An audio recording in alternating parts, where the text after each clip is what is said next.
જય સ્વામિનારાયણ. શ્રીજી મહારાજ બાપા શ્રી અનંત અનાદિ મહામુક્ત અનાદિમુક્ત પરમ પૂજ્ય શ્રી નારાયણ મામા, અનાદિમુક્ત પરમ પૂજ્ય શ્રી લીલામાસી, દિવ્ય સભામાં બિરાજિત સર્વે મુક્તોને મારા કોટાન કોટી વંદન સાતકો ભેદપૂર્વક જય સ્વામિનારાયણ. ત્યારે હવે સાગર, આપણે ગઈ વખતે સેવાનું પ્રકરણ પૂરું થયું. એમાં સેવા આપણે કેવી રીતે કરવી, શું કરવી, સેવા કરતી વખતે શું ધ્યાન રાખવું, શું આપણા જીવનમાં ન હોવું જોઈએ, શું હોવું જોઈએ, કોની સેવા કરવી, બધું ઝીણી ઝીણી બાબતો મામાએ આપણને એમાં સમજાવી છે. એટલે આપણે કે છે ને કે સાધકને જીવન આખું એનું ઘડતર કરી અને એને અધ્યાત્મના પથ ઉપર આગળ વધારવા માટેના એક પછી એક જે બધા પગથિયા છે, આપણે ઉપર ઉપર ચડતા જઈએ એ પ્રમાણેની વાત આમાં મામા કરતા જાય છે. એટલે સૌથી પહેલું પ્રકરણ આપણે જોઈએ તો કે મનુષ્ય દેહની અગત્ય, કે આ મનુષ્ય જીવન શું છે એને સમજવાનું, કેવી રીતે એને જીવન જીવવાનું, એને અગત્યતા શું કામ છે, એ બધું સમજી લીધા પછી આપણને વિવેક જ્ઞાન હોવું જોઈએ કે શું કરવાનું છે, શું નથી કરવાનું, શું કરવા આવ્યા છે એ વિશેનું મામાએ સમજણ આપી. એ બધી સમજણ આપણને થઈ જાય પછી આપણા કર્મ કેવા હોવા જોઈએ, આપણામાં કયા ગુણ હોવા જોઈએ, કયા ન હોવા જોઈએ, દોષો કયા કયા છે, આપણો સ્વભાવ કેવો છે, એના વિશેની આપણને જાગૃતિ આવી જાય પછી એને કાઢવાનો પ્રયત્ન કરવાનો. તો કે એ કઢાય કેવી રીતે, પેલા એના વિશેનું જ્ઞાન આપ્યું કે આવું આવું તમારામાં હોય તો એ સારું કહેવાય, આવા ગુણો હોય તો સારું કહેવાય, ને આવા દોષો હોય તો એ ખરાબ કહેવાય, એ ન હોવા જોઈએ. તો હવે કે ન કે હોય એને દૂર કેવી રીતે કરવા, તો કે સત્પુરુષની સેવામાં લાગી જવું. એ પ્રકરણ વિશે આપણે જોયું. હવે એના પછીનું આગળ આપણે એક પગથિયું આપણને મામા આગળ લઈ જાય છે. એમાં કે છે કે તમે આપણે સેવા કરી મુક્ત પુરુષનું, પછી હવે આગળ આપણું ચૈતન્ય નિર્મળ થાય પછી કરવાનું શું, તો કે હવે બધા આપણે એમ કે આપણી જીવનની આમાં પહેલા ભાગમાં તો જીવનની રાહ જ બતાવી છે કે આપણે જે લોક વ્યવહારમાં આપણું જે જીવન છે એ કેવું હોવું જોઈએ, આપણે શું કરીએ તો આપણો ચૈતન્ય નિર્મળ થાય, એના વિશેના બધા પગથિયાઓ આની અંદર આપેલા છે. અને એની બધી જાણકારી મામાએ ઝીણી ઝીણી ઝીણી એક પ્રકરણમાં એટલી ઝીણી ઝીણી બાબતો વિશે આપણને સમજાવ્યું છે કે આપણું જીવન ઘડતર થઈ જાય. આ પ્રમાણે આપણે જો અનુસરણ કરીએ તો, અને આપણું ચેતન નિર્મળ થઈને ભગવાનની મૂર્તિનું આપણા અંતકરણમાં પ્રસ્થાપિત આપણે કરી શકીએ. તો એના પછીનું પ્રકરણ છે નિયમ, પ્રતિજ્ઞા અને તપ. આપણે જે અત્યારે બધા શ્રાવણ ને ભાદરવણ ચતુર્માસમાં બધા નિયમ લેતા હોય ને, તો એના માટેનું જે આ પ્રકરણ છે એમાં શું કે છે મામા, કે સાધકને સત્પુરુષના સમાગમથી જાગૃતિ આવે ત્યારે તેને પોતાની સાધનામાં ઉપયોગી કેવા નિયમો લેવા તેનું વિવેક ભાન થાય છે. જે સત્પુરુષનો સમાગમ કરે ને ત્યારે એને ખબર પડે કે નકરા ઉપવાસ જ કરીશ તો મારા ચેતન રૂડું થશે કે નહીં થાય, હું શું કરું, કેવા નિયમો લઉં તો મને મારા ચૈતન્યનું ઉર્ધ્વીકરણ થશે અને મારે ભગવાનને પામવાનો જે રાહ છે મારો, એમાં મને ઉપયોગી થશે, એનું ભાન સત્પુરુષના સમાગમથી થાય. એટલે કે છે કે એવું એને ખબર પડે કે મારે કયા નિયમો લેવાને, મારા સાધના પથ માટે કયા નિયમો હાવ નિરર્થક છે અને મારે એનો કોઈ ઉપયોગ જ નથી, એ બધા નિયમોની મારે કોઈ આવશ્યકતા જ નથી. મારે કેવા નિયમોની આવશ્યકતા છે એ આપણને મોટા મુક્તના સમાગમથી ખબર પડે. એટલે મામા જેવા મુક્ત આપણને અહીંયા એ બધું સમજાવે છે કે કેવા કેવા નિયમો, એક જાગૃતિ આવે ને. આપણે ધારો કે મોટા મુક્તની સેવામાં રહ્યા હોઈએ અને આપણે ભૂખ્યા તરસા રહીએ તો પછી મોટા મુક્ત હોય એ સમજાવે કે ભૂખ્યા તરસા રહેવા કરતા તું ભગવાનનું ભજન સ્મરણ વધારે કર તો તારા ચૈતન્યની ઉર્ધ્વગતિ વધારે થશે. અથવા તો આપણા ચૈતન્યના ઉર્ધ્વીકરણ માટે કદાચ કોઈ તપ કરવાનું કીધું હોય, ઉપવાસ કરવાનું કીધું હોય, તો એ મુક્તાના કહેવાથી આપણે કરીએ તો આપણને ફળ કેવું મળે ને આપણી મરજી પ્રમાણે કરીએ તો કેવું પડે, એ બધા વિશેની વાત અહીંયા મામા પણ કે એનું ભાન થાય આપણને મુક્ત, કે આપણે કેવા નિયમ લેવા ને મને શું કેવા નિયમો, મને કયું તપ મને મારા ચૈતન્યની ઉર્ધ્વીકરણમાં કે ભગવાનને પામવાનો મારો જે રાહ છે એમાં મને મદદરૂપ થશે. શેની પ્રતિજ્ઞા લેવી અને લીધા પછી તેના પાલનની કેટલી અગત્ય છે તેનો સ્પષ્ટ ખ્યાલ આવે છે. કઈ કઈ પ્રતિજ્ઞા લેવાય અને પ્રતિજ્ઞા કેવી રીતે લેવી. પ્રતિજ્ઞા આપણે ધારો કે નિયમ લીધા તો નિયમ કેવી રીતે લેવા અને લીધા પછી એનું મહત્વ કેટલું છે આપણા જીવનમાં એ પણ આપણને ખબર પડે છે. એ આપણને બધું સ્પષ્ટ ખ્યાલ કોણ આપે તો કે મોટા મોટા આપણા જે ગુરુ બનીને આપણે જેને બનાવ્યા હોય એ આપણને આ બધું જ આપણું જીવન ઘડતર કરી અને આપણે ભગવાનને પામવાને લાયક બનીએ એના માટેનું આપણને બધું માર્ગદર્શન પૂરું પાડે છે. એટલે કે આ લોકમાં લેવાતા અયોગ્ય નિયમો સાધનામાં વિશેષ ઉપયોગી નથી. તેનું સાધકને જ્ઞાન થવાથી સાચા અને યોગ્ય નિયમો કે જે તેની સાધનામાં સહાયરૂપ બની શકે તેવા નિયમો લેવા પ્રેરાય છે. એટલે અમુક અમુક નિયમો તો આપણે બાપાની વાતમાં નથી આવતું કે ઓલા હોય કે દીકરો આટલો મોટો થશે ત્યાં સુધીનું બધું એનું જાળો બધા એના કપડા બધા ભેગા કર્યા પછી એ બધા બાપ ને એની માં ને બધા એને ઉપાડીને ગાસડું ઉપાડીને લઈ. હવે એવી માનતાથી શું ફાયદો એમ. એટલે માનતા આપણે કોક લીધી હોય કે નિયમો લીધા હોય તો એ કેવા લેવા કે જેનાથી આપણને સાધનામાં સહાયરૂપ બને એવા લેવા. તેવા નિયમો લેવા સાધક માટે સાત્વિક તપ પણ અગત્યનું છે. જે તપ જડતા શુષ્કતા વગરનું હોવું જોઈએ. તપ જરૂરી છે એની ના નથી પણ હમણાં બેને કીધું ને એમ કે ઉપવાસ કરીને પછી માથું ચડે ને પછી ઉલટીઓ થાય ને એવું બધું થાય તો એમાં ભગવાન ક્યાંથી સાંભળે. પણ કે એવું બધું કરીને જો વિશેષ ભગવાન સંભાળતા હોય તો એ થોડું ઘણું તપ જરૂરી પણ છે. પણ આપણને એના કરતા પણ આપણી વૃત્તિ ભગવાનની મૂર્તિમાં શેમાં વિશેષ રીએ છે. હવે એટલું બધું 11 દિવસે ધારો કે બધું ખાઈ લીધું હોય કે પછી ઊંઘ જ ચડે કે એવા નિયમો લીધા હોય તો અને બધું એમાં બધું તળેલું ને તીખું ને એવું જ બધું ફરાળ ને બધું ખાયા કરે તો રજોગુણ ને તમોગુણ ના ભાવ વધે. તીખું ને એવું બધું વધારે ખાય તો પછી ભગવાનની સ્મૃતિ અને ધ્યાન થઈ શકે નહીં. તો સાધક માટે એવા નિયમો કામના નથી. તો કે શું કામનું છે એ બધું અહીંયા આપણને મામા આપણને સમજાવવા માંગે છે કે જડતાથી કે આ ઓલો કરે છે એટલે મારે કરવું કે અથવા તો બસ આ નિયમ લીધો એટલે અમુક નથી. આપણે મામા એક એક્ઝામ્પલ આપ્યું છે કે મુંબઈમાં એક ભાઈ હતા એ રોજ આંખે અંધ હતા પણ એને એમ હતું કે રોજ મારે બ્રહ્માનંદ સ્વામીના 100 કીર્તનો ગાવા. એટલે હવે એવા નિયમ લીધા હોય ને 100 કીર્તનો ગાતા વર્ષો સુધી તો એમ કહેવાય છે કે બ્રહ્માનંદ સ્વામીના 100 કીર્તનો ગાય તો ભગવાન દર્શન આપે. પણ દર્શન ના થયા. પણ હવે કીર્તનો કેવી રીતે ગાવા એ મોટા મુક્ત પાસેથી સમજણ ના હોય તો આવું થાય. પછી શું યાંત્રિક રીતે ગવાતા જાય. મોઢે થઈ ગયા હોય એટલે ગવાતા જાય. એ અંદર કીર્તનોના ભાવ શું છે, એના શબ્દો શું છે, સ્વામી શું કહેવા માંગે છે ને આપણે એ કીર્તનોથી મૂર્તિમાં જોડાઈ શકીએ છીએ. એવી રીતે જો કીર્તન ગાય તો કામનું. એટલે કે છે કે જડતાપૂર્વક બધા કરે એટલે મારે કરવું કે આમ જડની જેમ કર્યા જ કરવું અથવા તો શુષ્ક ભાવે કરવું જેમાં મહારાજની મૂર્તિ આપણને સંભાળતી જ ના હોય.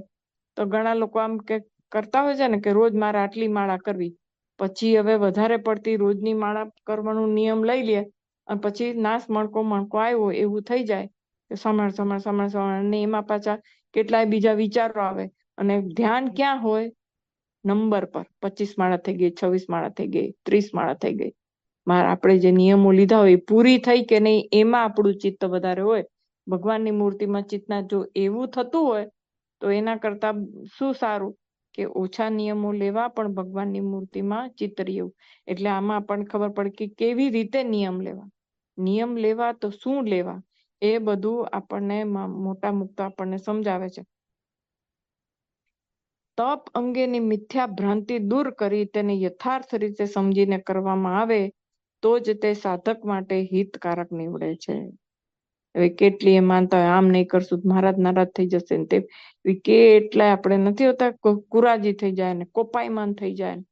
આપણે પરોક્ષમાં આવા જોઈએ છે કે એવી માનતા હોય કે આમ કાળી બિલાડી ઉતરે તો આમ થઈ જાય ને તેમ થઈ જાય ને એટલે મારે 2 ડગલા પાછળ ચાલવું આમ કરવું. એવા બધી જે ભ્રાંતિ હોય એવું બધું કાંઈ પણ હોય તો પણ એનું ખરેખર માળા ફેરવવાનું મહત્વ શું છે કે પ્રદક્ષિણા કરવાથી શું ફાયદો થાય કે એનું મહત્વ શું છે. ધારો કે બધા નિયમ લે કે મારે 100 પ્રદક્ષિણા કરવી કે આટલી પણ એ પ્રદક્ષિણા કરવાથી શું ફાયદો શું, અને પ્રદક્ષિણા કેવી રીતે કરવી, ઈ નિયમ લેવાનું. તો કથા વાંચવી તો કેવી રીતે કથા વાંચવી, ભગવાનનું ભજન સ્મરણ કરવું તો ભજન કેવી રીતે કરવું, એની બધી કેટલી એમ હોય કે બધા કે છે ને 5 પારાયણ વચનામૃતની કરે તો એનું કલ્યાણ થાય, પણ 5 પારાયણ કેવી રીતે કરવાની ઈ એનું જ્ઞાન ન હોય તો 5 શું કેટલી પારાયણ કરી નાખે તો કાંઈ થાય નહીં. એવું યાંત્રિક કરે તો, એટલે સમજણપૂર્વક જો કરે તો જ એનો ફાયદો થાય, એમાં અહીંયા કહેવા માંગે છે આપણને. અને સાધક માટે તો જ એ હિતકારક બને, અને તો જ એને ફાયદો કરે ને એની સાધનામાં જે એનો પથ પર એ આગળ ચાલે છે એમાં એ ડગલું આગળ માંડી શકે, અથવા નહીતર તો ત્યાંના ત્યાં ઠેરના ઠેર જેવું થાય. એટલે શું કેવી રીતે કરવું ઈ જ સૌથી અગત્યનું બધું છે. એટલે એમાં આપણને મામા અહીંયા શું કહે છે કે એકવાર પ્રભુ પાસે કે મુક્ત પાસે કોઈક પ્રકારના નિયમો લીધા હોય, કે વ્રત રાખવાની કે આજ્ઞા વચન પાળવાની પ્રતિજ્ઞા લીધી હોય તો તે પ્રમાણે જ વર્તવું જોઈએ. સૌથી પહેલા તો કે જો એમ કે ને કે મહારાજ પાસે કે મુક્ત પાસે 4.5 મહિના નિયમ લેવા, મહારાજે શિક્ષાપત્રીમાં કીધું છે કે અસમર્થ હોય તો શ્રાવણ માસને વિશે નિયમ લેવો, પણ એમ નિયમ લે કે હું આમ કરીશ મોટા મુક્ત પાસે કે મહારાજ પાસે, તો પછી કરવું જ પડે. હવે ધારો કે બધા એમ નિયમ લે, અમારા કુટુંબમાં એક જણ એવા નિયમ લીધા હતા કે હું 4.5 મહિના રોજ મંદિર જઈને મહારાજના દર્શન કરીશ, તો પછી કરવા પડે ને. પછી એને મંદવાડ આવ્યો, ઉઠવાની શક્તિ રહી નહીં. પછી મારા ફાધરને પૂછવા આવ્યા કે હવે શું કરું, તો કે મારા ફાધર કે તમે નિયમ લીધું છે, તો કે હા નિયમ લીધું છે, તો ગમે તેમ કરીને કે જવું પડશે. હવે શું કામ મહારાજ પાસે નિયમ લીધું. એટલે નિયમ લેવું હોય તો અમને એમ સમજાવતા કે એમ કહેવાનું કે હું બનશે ત્યાં સુધી આ જે નિયમ છે ને એનું પ્રમાણિકપણે પાલન કરીશ, પણ આમ કરીશ જ. કદાચ સંજોગો એવા આવે ન પણ જઈ શકાય, બરાબર. આ તો હવે અત્યારે આપણે સમય ને સંજોગો બધા સારા છે, કરફ્યુ લાગી જાય તો કેવી રીતે મંદિર જવાય. ત્યાં મુંબઈ જેવા શહેરમાં તો દૂર દૂર હોય બધું મંદિર ને બધું. એટલે એમ કે નિયમ, પણ હવે પછી જો એવો નિયમ ભગવાન પાસે કે મોટા મુક્ત પાસે લઈ લીધો હોય તો એ પ્રમાણે જ કરવું પડે. એટલે ઈ જે નિયમ જે છે એની અગત્યતા કેટલી છે મોટા મુક્ત પાસે નિયમ લેવા માટે, એ ખૂબ વિચાર કરીને મહારાજ પાસે એવા નિયમ લેવા કે જે આપણે પોતે ગમે તે સંજોગોમાં એનું પાલન કરી શકીએ તો જ એ નિયમ લેવાનો. કારણ કે મુક્તની પાસે તમે આમ કંઈક વચનબદ્ધ થાવ છો કે જેમ તેમ વસ્તુ છે કે પૂર્ણ પુરુષોત્તમ નારાયણ પાસે આવું વચન બોલી જાવ છો. આપણે બોલી જઈએ કે હું આમ કરીશ અને પછી ન થાય તો એ તો આપણી નીતિમત્તાનું આપણું ધોરણ નીચું ગયું કહેવાય ને, આપણે નૈતિકતા નો કહેવાય. આપણે બોલીને પછી ન કરીએ તો. એટલે મામા કહે છે કે જો એમ એક વખત નિયમ લીધું, આજ્ઞા પાળવાની આપણે પ્રતિજ્ઞા લીધી હોય કે હું આમ કરીશ, તો એ પ્રમાણે થવું જ જોઈએ. કાંઈ પછી એમ કે મહારાજ તો મેં તો મૂર્તિ સામે લીધું ને એવા બધા કોઈ પછી ત્યાં બહાનાબાજી ન ચાલે. એક વખત નિયમ લીધું એટલે એના કરતા આમ શું કહેવાય, સારું શું કહેવાય કે હું પ્રમાણિકપણે આ નિયમને ફોલો કરવાનો પૂરતો પ્રયત્ન કરીશ, પણ સમય સંજોગો એવા આવે તો શું કરવાનું.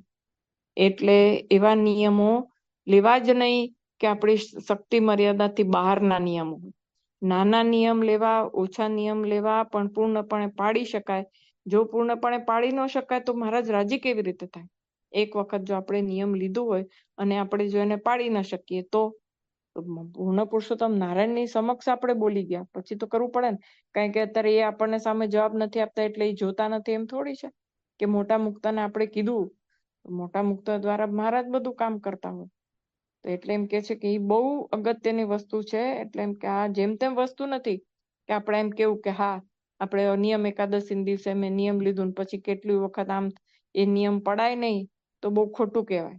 એટલે કે ઈ પ્રમાણે જ વર્તો. જો તે પ્રમાણે ન વર્તે અને પોતાના સ્વભાવને આધીન થઈ આજ્ઞા વચન લોપીને સ્વેચ્છાચાર કરે તો પ્રભુ તેને ક્યારેક માફ કરી દે ને ક્યારેક માફ ન કરતા શિક્ષા પણ કરે.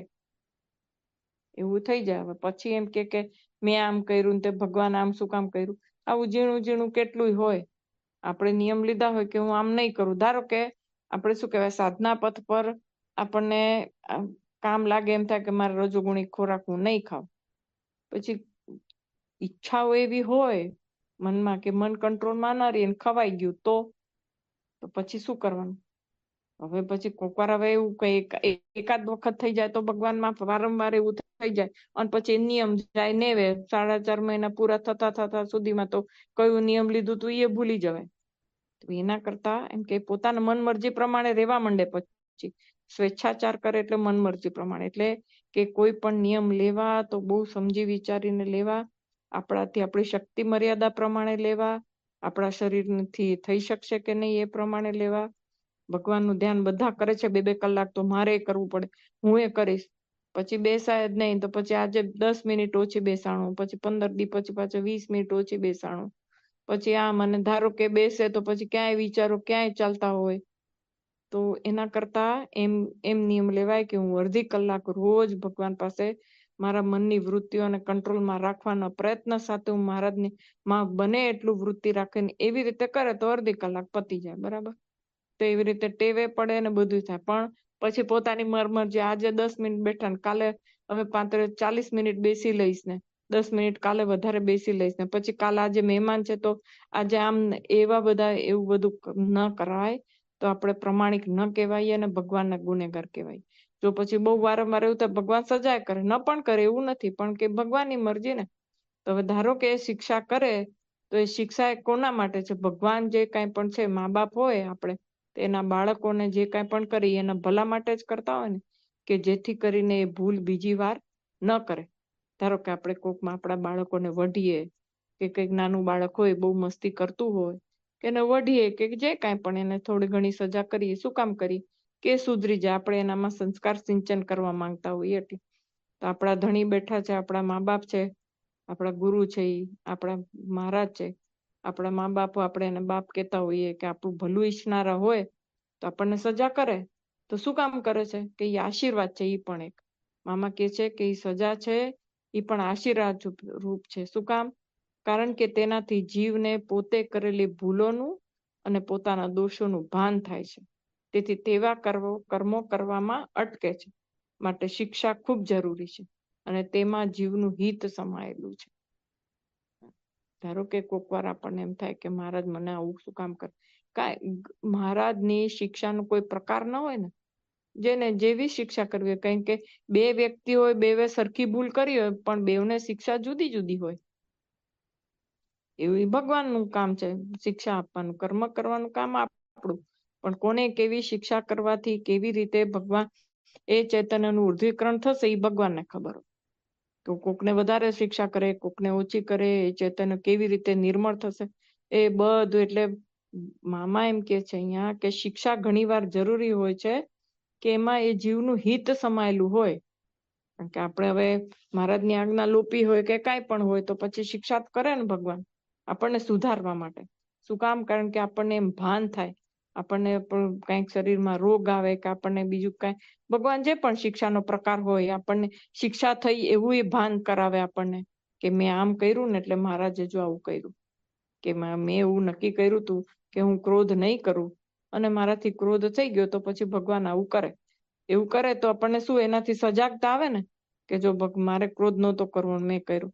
એટલે કે મામા એમ કે છે પનિશમેન્ટ ઇઝ ઓલ્સો બ્લેસિંગ્સ. શિક્ષા પણ આશીર્વાદ રૂપ છે. કે ભગવાન શિક્ષા કરે તો એ કઈ આપણા દુશ્મન થોડી છે, તો કે આપણને દુખી કરવામાં એને મજા આવે છે.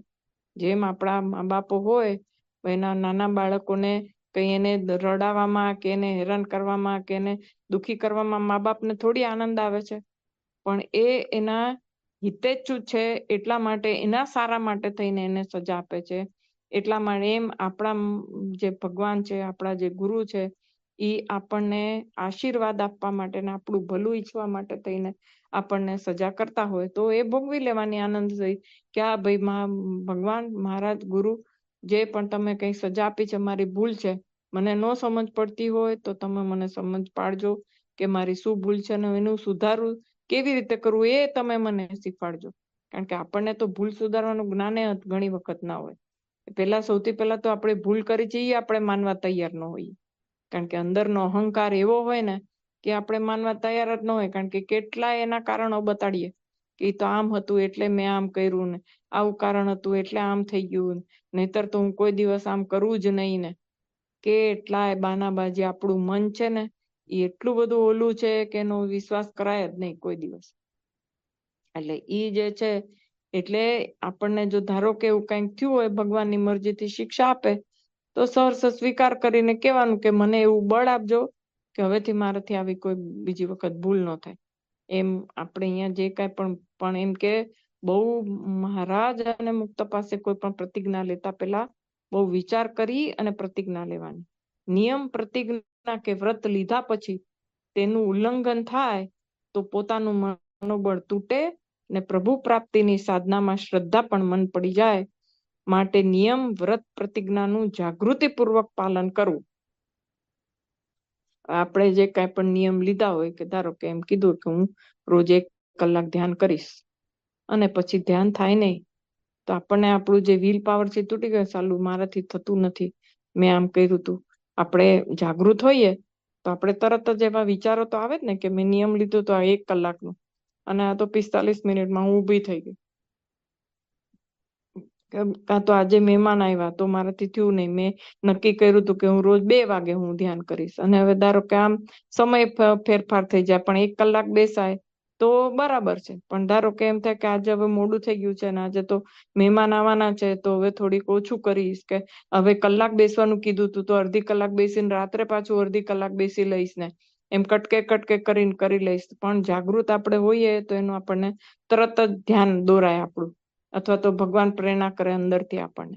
મોટા મુક્ત થકી કંઈક આપણને પ્રેરણા કરે, કોક આપણને આવીને એના વિશે સમજાવી જાય કે આવું. પણ જો આપણે વારંવાર થાય તો પછી ભગવાન કેમ આવું કરે છે, મારાથી કેમ આ થતું નથી, એમ કરીને આપણે ડિપ્રેશનમાં આવી જઈએ. આપણી શ્રદ્ધા એ મંદ પડી જાય અને પછી આપણું સાધના પથ અટકી જાય ત્યાં ને ત્યાં. એટલે કે જે કાંઈ પણ નિયમ ભલે ઓછા લેવા, બધા કે મેં તો શું કહેવાય ને કે 4.5 મહિનામાં મેં તો આટલા પુસ્તકો વાંચવા, આટલી માળા કરવી, આટલા ઉપવાસ કરવા, આટલા કીર્તનો ગાવા, કેટલાય નિયમો લઈ લે. જાણે કે એક જ 4.5 મહિનામાં આપણને ભગવાન પ્રાપ્તિ થઈ જવાની હોય ને એટલા બધા નિયમો લઈ લે. એના કરતા થોડા ઓછા નિયમો લેવા અને પણ ભગવાનમાં વૃત્તિ રહે એવી રીતે કરીએ તો એ દરેક નિયમનું પણ ફલશ્રુતિ આપણને મળે અને જે તપ કરીએ એનું પણ ફળ મળે અને મહારાજ રાજી અને મુક્તોય રાજી થાય. કારણ કે આપણે એમની પાસે જે નિયમ લીધા હતા એ આપણે પૂર્ણ કરીએ છીએ. એટલા માટે જો પૂર્ણ ન થાય તો ક્યાંથી આપણે જે વચન આપ્યું હતું આપણે ભગવાનને એને મોટા મુક્તોને એનું પાલન ન કરી શકે એવું થાય ને. એટલે જે કાંઈ પણ આપણે વચનો લીધા હોય કે એનું પૂર્ણપણે આપણે પાલન કરી શકીએ એની પૂરેપૂરી તકેદારી રાખવાની. એટલે એમ કે જે કાંઈ પણ એટલે કંઈ આમ જેમ રમત વસ્તુ નથી કે ભગવાન અને મોટા મુક્ત પાસે આપણે નિયમ લઈએ તો બહુ સમજી વિચારીને નિયમ લેવાના અને પ્રાર્થના પણ પાછી એમને જ કરવાની કે હું જે કાંઈ આ નિયમ લઉં છું એને હું પૂર્ણ કરી શકું એવું હે દયાળુ તમે મને બળ આપજો, મને પ્રેરણા આપજો અને મને શીખવાડજો કે હું કેવી રીતે કરું. કારણ કે આપણે તો બધે આ પથ પર આપણે તો સાવ અજાણ જ છીએ ને. આપણે આધ્યાત્મિક પથ પર આપણે હજુ ચાલ્યા જ નથી. આપણને ખબર નથી કે એમાં કેવી મુસીબતો આવશે ને શું થશે ને શું નહીં. પણ આપણે નિયમો કેવા લેવા, તો એવા નિયમો લેવા કે આપણે આપણા સાધના પથ પર આપણે વધુ ને વધુ આગળ વધી શકીએ અને આપણો જે પથ છે એમાં વધારે આપણું ચૈતન્ય નિર્મળ થતો જાય અને ભગવાનની મૂર્તિ કેમ વધુ ને વધુ આપણે સંભાળી શકીએ એને સંભાળવામાં આપણને મદદરૂપ હોય એવા નિયમો લેવા. એક સાધક એવા નિયમો લેવા, બાકી બીજા બધા તો કોઈ પણ નિયમો લઈ શકે છે. એટલે પછી અહીંયા શું કહે છે મામા કે રામચંદ્રજી તથા હરિશ્ચંદ્ર જેવા રાજાઓએ પણ પ્રતિજ્ઞા પ્રમાણે વર્તન કરેલું. એ બધી વાતો આપણને ખબર છે કે 14 વર્ષનો વનવાસ ને હરિશ્ચંદ્ર ને એને બધાને કેટલા દુઃખો આવ્યા રાજાને, તો પણ એમણે પોતાનું વચન જે હતું એ પાલન કર્યું. પ્રાણાંતે પ્રાણનો અંત આવી જાય તો પણ એ પ્રતિજ્ઞા તોડી ન હતી એ લોકોએ, તો એનું પાલન કર્યું હતું. તો એવું આપણને થઈ જાય જ્યારે મોટા મુક્ત પાસે આપણે કોઈ પ્રતિજ્ઞા લઈએ તો પ્રાણનો અંત આવી જાય તો એ પ્રતિજ્ઞા છોડવાની નહીં, એવું મામા અહીંયા કહે છે. એ ખરી નૈતિકતા કહેવાય. એ રીતે પ્રતિજ્ઞા પાડે તે જ પાત્ર થઈ શકે અને તેવાનો જ મોક્ષ થાય. હવે આ 2 એક્ઝામ્પલ છે, એ 2 એક્ઝામ્પલ એ પોતાના જીવનમાં કેટલું બધું સહન કરીને બધું કર્યું છે એની બધી વાતો આપણને ખબર છે. તો એવું જ્યારે થાય, પ્રાણનો અંત, આ દેહ પડવાનું આમ આવી જાય અવધિ, તો પણ આપણે જે મોટા મુક્ત પાસે જે કીધું હોય એ છોડીએ નહીં, તો આપણે સાચા સાધક, અને તો જ આપણે પાત્ર થઈ શકીએ. શેના પાત્ર? તો કે મહારાજને સુખ આપણે મેળવી શકીએ એવા પાત્ર આપણે થઈ શકીએ. અને મોક્ષે આવવાનું થાય, આટલું મનોબળ જોઈએ ને. મોક્ષ માટે તો કેટલું બધું મનોબળ જોઈએ. એવો વિલ પાવર કે ગમે તે થઈ જાય, આ વસ્તુ નહીં એટલે નહીં જ.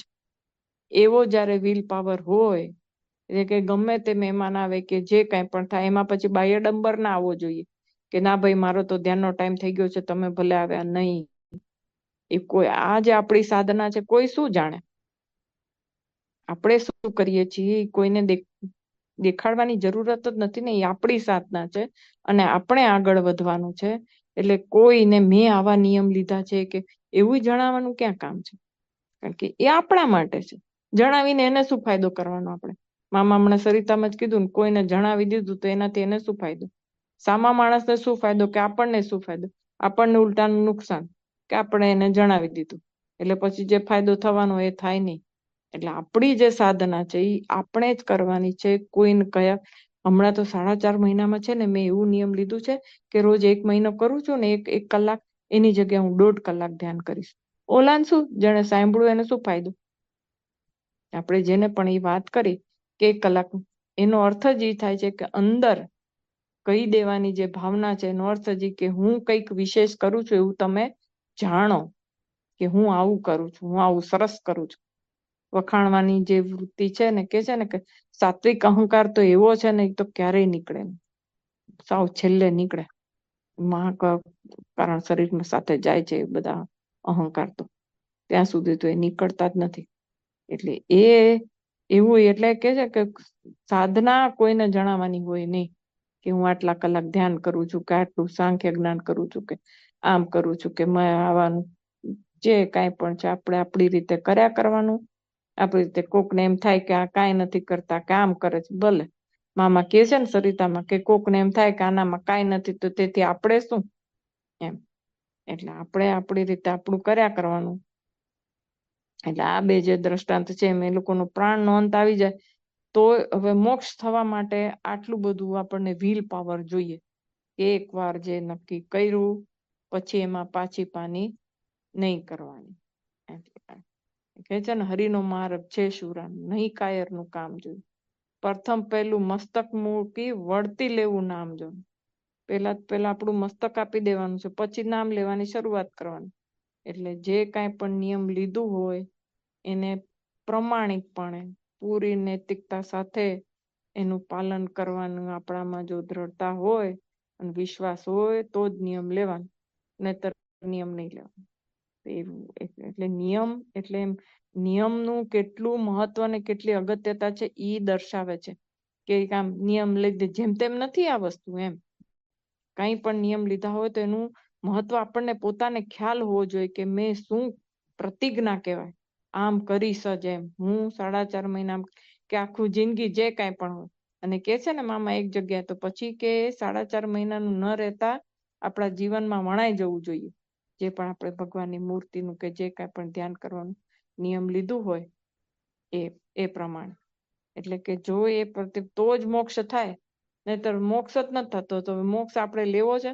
હા, તો લેવો છે. તો પછી આ પ્રમાણે જે બધા એ લોકો સાધક માટે જે બધું કહે છે સૂચનો, એ પ્રમાણેનું આપણે કરવું પડે. પ્રભુના સ્વરૂપના નિશ્ચય બળને ઓથે જીવન પર્યંત અધર્માચરણ કરે તો મોક્ષમાં ઘણો વિલંબ થઈ જાય અને જન્મો ધરવા પડે. આપણે અત્યારે હવે કેટલાય પરોક્ષમાં કે અત્યારે આપણા સંપ્રદાયમાં બધાને આપણે આ જોઈએ છીએ કે પ્રભુનું સ્વરૂપનું નિશ્ચય બળ હોય, આપણે તો ભગવાન મળી ગયા છે ને હવે શું, હવે કાંઈ કરવું બાકી નથી. એવું જીવન, આખું જીવન જીવી જાય છે એ લોકો અધર્મ અને અધર્મ કર્યા કરે છે. કે એટલું એનું કે હવે આપણને તો ઉપાસના કેવી, કોણ મળ્યું છે આપણને મહારાજ જેવા, મારા જામ જાણે બળની એવી વાતો કરતા હોય, એનો ઓથ લઈને એમ કે છે કે ભગવાનના સ્વરૂપ નિશ્ચય બળનો ઓથ લે અને પછી પાછું અધર્માચરણ કર્યા કરે. એવું જો કરે તો મોક્ષમાં ઘણો વિલંબ થઈ જાય. મોક્ષ ઘણો એટલે કેટલો જન્મો થઈ જાય. આપણે આજ્ઞા આપણે પાલન ન કરીએ અને પછી આપણી મન મરજી પ્રમાણે અધર્માચરણ કર્યા કરતા ન જોવાનું જોઈએ, ન ખાવાનું ખાઈએ, ન બોલવાનું બોલીએ, ન વિચાર કરવાના વિચારો કરીએ. બરાબર. કેટલું અધર્માચરણમાં તો કેટલું આવી જાય, ઝીણું ઝીણું પંચવર્તમાનમાં કેટલું બધું કીધું છે. વિચારો કરવાના નહીં ને બધું કે નેગેટિવિટી ટૂંકમાં જેટલી પણ હોય એ બધું આપણને સાધના પથ પર આપણને અટકાવી દે છે અને જન્મો ધરવા પડે છે. મામા એવું કહે છે મોક્ષમાં વિલંબ થઈ જાય, જન્મો ધરવા પડે. હવે ખાલી આપણે એમ કે નિશ્ચય બને કે મામા મળી ગયા અને આપણે મહારાજ મળી ગયા છે અને આપણે છેલ્લા જન્મના આશીર્વાદ આપણને મળી ગયા છે, એમ કરીને આપણે આપણી સ્વચ્છંદતા પ્રમાણે આપણે જો આપણું વ્યવહાર વર્તન કર્યા કરતા હોઈએ તો પછી આવું આ જે વાક્ય બોલ્યા એવું થઈ જાય. આપણે વિચાર કરવો પડે કે પાછું કેવું છે કે એક વાક્ય હોય એના પછી બીજું પણ કીધું હોય ને મામાએ સાથે સાથે કે આમ કરશો તો આમ થશે, કે મહારાજ રાજી થશે આજ્ઞા પાલન કરીએ તો પુરુષાર્થ કરશે, એવું પાછું નીચે બીજું પણ કીધું છે. હંમેશા મોટા મુક્ત એ વચન તો કેતા જ હોય. એ સાથે સાથે આપણે એ પણ લેવું જોઈએ. હમણાં જ બેને વાત કરી ને કે અમુક જણ એ કૃપા લઈ લઈએ કે આપણને મહારાજ મળી ગયા છે, હવે આપણે કઈ કરવું બાકી નતું એમ કરીને કઈ ખાલી બેસી રહે કઈ પાર ના આવે ને. હા, મામા એક જગ્યાએ એવું કીધું છે કે એવું તમને દ્રઢ નિશ્ચય હોય અને તો પછી તમે માળા લઈને બેસી જાઓ કે મહારાજ આ મને છેલ્લો જન્મ કરી દીધો છે ને હવે મારે કઈ કરવું, તો પછી મહારાજ તમને તમારું બધું પૂરું કરશે. પણ એવું અંદરથી એવો નિશ્ચય ક્યારે થાય છે? બાપા કહે છે ને કે જયારે એ વાચ્યાર્થમાંથી લક્ષ્યાર્થ પર આવે ને ત્યારે જ એ નિશ્ચય અંદરથી થાય છે, નહીતર તો ડગમગાટ રહ્યા જ કરે છે. બાપા કે છુપું નાસ્તિક પણ ઉડીએ છે. એટલે આવું જે છે એ આપણે એકદમ વિલ પાવર સાથે કરીએ અને નિયમ લઈએ તો જ થાય, નહીતર આવા જન્મો ધરવા પડે. જો કરેલા કર્મોનો પરિતાપ કરે, પશ્ચાતાપ થાય અને તેનું પ્રાયશ્ચિત કરીને શુદ્ધ થઈ ફરી એવી ભૂલો ન કરે તો પ્રભુ બધું માફ કરીને મોક્ષ કરે છે. એકવાર ધારો કે ભૂલ થઈ ગઈ પછી એને ખૂબ પશ્ચાતાપ થાય અને એનું પ્રાયશ્ચિત કરે, મોટા મુક્ત પાસે એનું પ્રાયશ્ચિત લઈ લે અને શુદ્ધ થઈ જાય, પછી એને સંભાર ના કરે. અને પછી એ ભૂલ મનમાંથી જ અંદરથી એવું થઈ જવું જોઈએ કે આ હવે મારા જીવનમાં થવું ના જોઈએ. જે કાંઈ પણ મેં થઈ ગયું એને ભૂલમાં થઈ ગયું હોય કે કારણ પર્પઝફુલી ના કર્યું હોય. એમ કે ને કે આપણે પર્પઝફુલી મેં આ ભૂલ નથી કરી, મારાથી ભૂલમાં ભૂલ થઈ ગઈ છે, મારે મેં એવું ધાર્યું નહોતું ને અણધારી મારાથી એવી ભૂલ થઈ ગઈ છે. પછી એનો ખૂબ પશ્ચાતાપ થાય, મોટા મુક્ત પાસે માફી માંગી લે અને મોટા મુક્ત કીધું એ પ્રમાણે એનું પ્રાયશ્ચિત કરી નાખે તો એ ભૂલ ભગવાન માફ કરે છે અને પછી એનો મોક્ષમાં એને વાંધો ના આવે. પણ પછી એકવાર પ્રાયશ્ચિત માંગીને ફરી પાછો એનું ઈ જ તો પછી મામા કહે છે ને જો એવું કંઈક હોય તો પછી ડબલ વળગે. પહેલી વારનું જે પ્રાયશ્ચિત માંગ્યું જે ભૂલ કરી હોય ને એ ભૂલ અને બીજી વાર ભૂલ કરી બધાનું પછી મલ્ટીપ્લાય થઈને પાછું આપણે એને ભોગવવું પડે. એટલે હંમેશા કહે છે કે આ નિયમ પ્રતિજ્ઞા એ બધું કઈ નાની સૂની વાતો નથી.